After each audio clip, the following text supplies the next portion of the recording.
how to get people off meth. Now, well, that is the answer, and how to keep them off. And one person who thinks he has a particular answer to that is Manu Caddie. And Manu Caddie is Maori, and is seeking to use traditional indigenous magic mushrooms, or at least the chemical ingredient that is contained within them, as a pathway to treat meth-affected whānau, but also, obviously, the implications would be for meth-addicted folk all throughout New Zealand. And on his quest to try and find the clinical background, support, study, and ultimately the legislation to provide this therapeutic belief, he has established his own, I think, well, he'll be able to tell us all about it himself, but he joins us now, Manu Caddie. Matawai Bio, that's the sort of vehicle that you've chosen. It's sort of a corporate vehicle, is it, Manu? Welcome to the show, first of all, but is that the vehicle you're choosing? Kia ora, Michael. Yeah, it's a little company that we've got that's looking at a range of extracts from native plants and fungi. This is just one of the projects that we're involved with. It's not a particularly commercial project, this one. It's really run by the marae, and we've all been volunteers pretty much to date. But hoping that, something good can come out of it. Now, you're suggesting, I did not know that we had an indigenous magic mushroom. Maori must have known, did they? Well, there's not a lot documented. There isn't anything documented, actually, but there's certain families that seem to have maintained this tradition of use and provide it to others on a pretty under-the-radar way. There's 6 or 7 varieties, and there's certain stories, but nothing that the anthropologists or ethnobotanists seem to have recorded back in the day. But as I say, there's certain families that seem to have had the knowledge and use passed along over generations. Oh, so they had it away. Fair enough. They wouldn't want to advertise that. It's the only indigenous New Zealand fungus. It contains a psychedelic compound called psilocybin. Is that its name? Yes, there's 6 or 7 varieties. In quite different looking species, or the varieties, sorry, not species. Psilocybin, and there's another compound called psilocin, which is similar. And there may be others as well that are yet to be discovered. So some of the work we're doing with ESR is to really characterise exactly what is in these different varieties, and how much of it, how consistently it grows, and that sort of thing. So your research at the moment is you found the magic mushrooms, the 7 different varieties.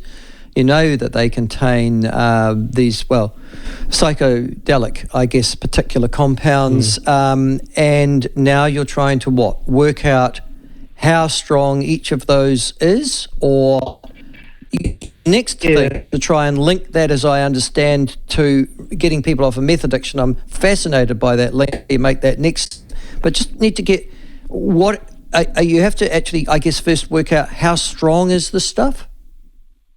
Yeah, and so there's some options there. One is that you can grow the mushrooms and grind it up, or just give it to people as a tea and things. But doctors, particularly prescribers, they want to know that you're giving a consistent dose every time, and so that we can make sure that we start low and go slow and increase it as need be. But there's other options where you can extract the stuff. You can also make it synthetically these days, and have really defined doses. Obviously, that's a different way of doing things, and we're looking at a few sort of options and maybe comparing how it goes with people using the synthetic version and the natural version, provided that we can ensure that there's a consistent dose. But basically, the psychedelic experience, many people have found that it's fairly safe. It's not an addictive experience in itself. It's actually not a particularly pleasant one for a lot of people. You don't quite know where you're going to go with it.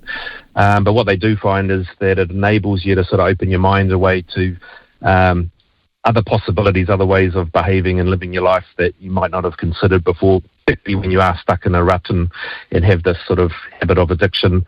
They describe it as being able to sort of jump over the tracks and onto a different route. So that's the theory, and that's what we're going to try and test through the clinical trials. So let me get this right. You're thinking that the magic mushrooms, indigenously grown in New Zealand, might actually create a psychological bridge rather than a physiological one for people who are addicted to methamphetamine to what? Take more magic mushrooms or change their behaviour or a bit of both?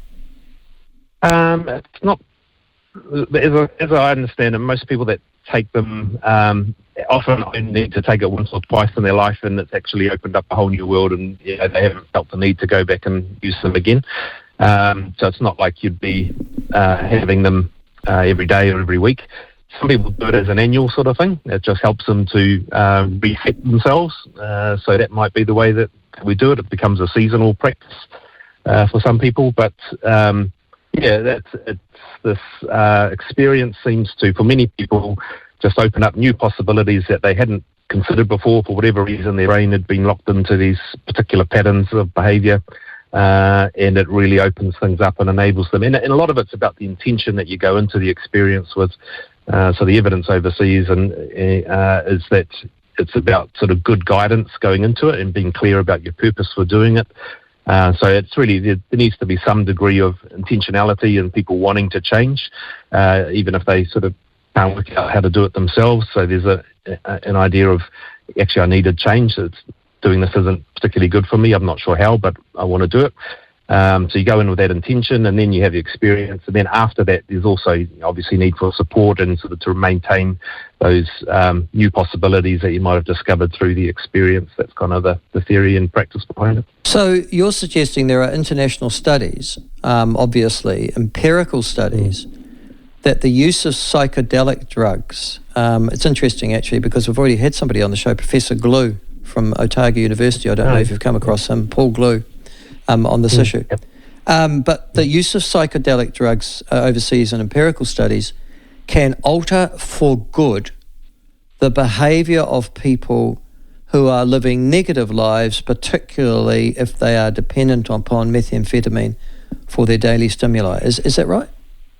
Yeah, there hasn't been much on methamphetamine. That's why we're interested in pursuing it. But certainly other addictions like smoking and things, it's demonstrated to be effective with.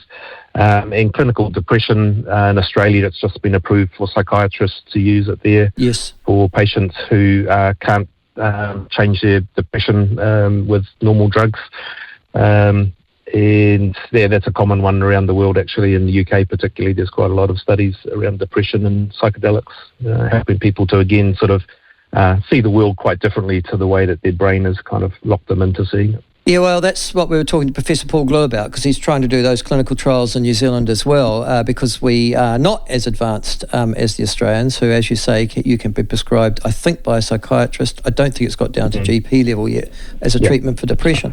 But I'm more interested in how you actually make the link with methamphetamine, because is it just because methamphetamine is a destructive behaviour, or is it because there is a particular physiological or chemical interaction between the use of psycho, and obviously you'd have to base it upon anecdotal evidence, I would have thought, rather than empirical too. Would you, Manu?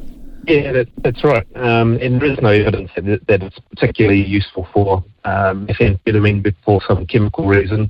Methamphetamine addiction is an addiction like other addictions, and hence the interest in seeing if this treatment will work for that. So that's the point of doing these studies. We don't know, and we're not claiming that it does, but there's enough anecdotal evidence, as you suggest, to make it interesting and worth pursuing to see whether that sort of intractable addiction is able to be treated through this experience and that support around it. Well, here's a couple more. I've just had a couple of texts from while I've been talking to you. I'll read you one of them. My mate was a meth-addicted monster, says Paul.